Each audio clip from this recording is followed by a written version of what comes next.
Hey everyone, it's Eteng with Media Justice, and we're coming to you live from Color of Surveillance.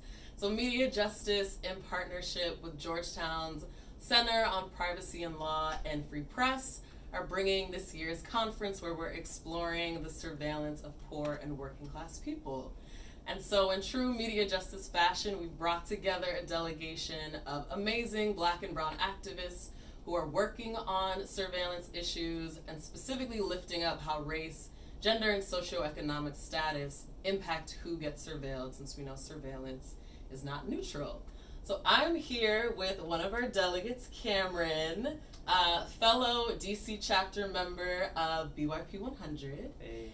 And so would love to hear how is your campaign work impacted by surveillance?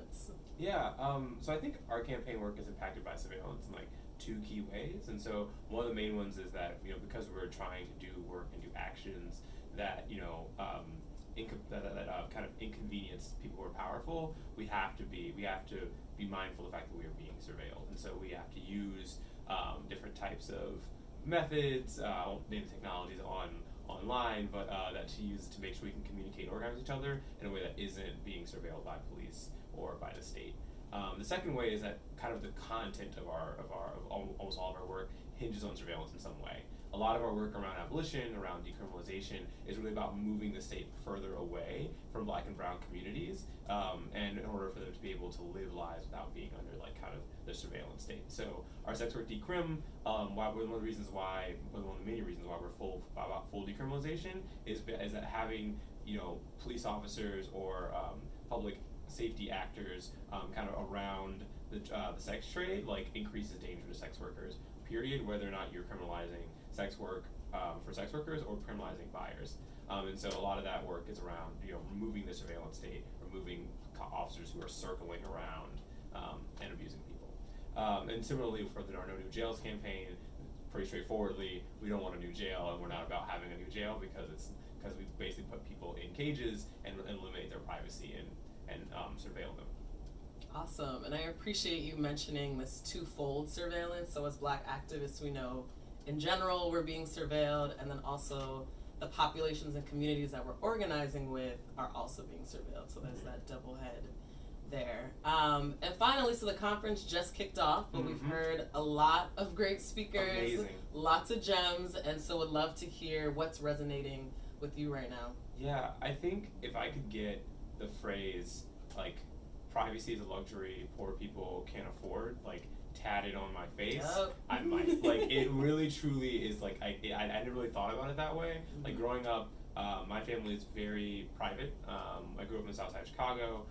My family, we're just very we didn't have people come over. My grandma was very much trying to keep our space separate. I never could really understand what it was, but learning about this history of the ways in which the state and white people and rich people would come into Black women's homes and scrutinize them and criminalize them, it makes so much sense for poor people and more importantly, what I would say is neglected people who've been disenfranchised and marginalized, to not want their privacy to be taken away from them. But that also being kind of this kind of perverse bargaining chip that people are forced into.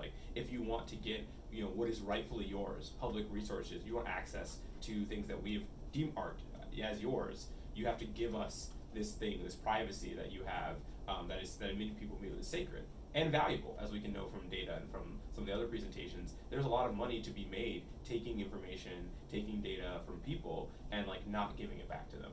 And so I really think that the way in which we create all these hoops for people to jump through, it really hit me to see the long SNAP benefits, knowing that some people in my family are on SNAP benefits, the long and the length of it. I'm just seeing comparing that to the ways in which now, as a person who works for a not-for-profit and also has proximity to people with wealth, how little accountability it is for people to get money. You can just say, oh, I have this idea and I'll incubator this idea buzzword that, and people just hand you checks of money with very few stipulations. But to be able to get money to eat, be able to get housing to live in, people have to tell people all about their lives, and I think that point has been hitting me pretty hard.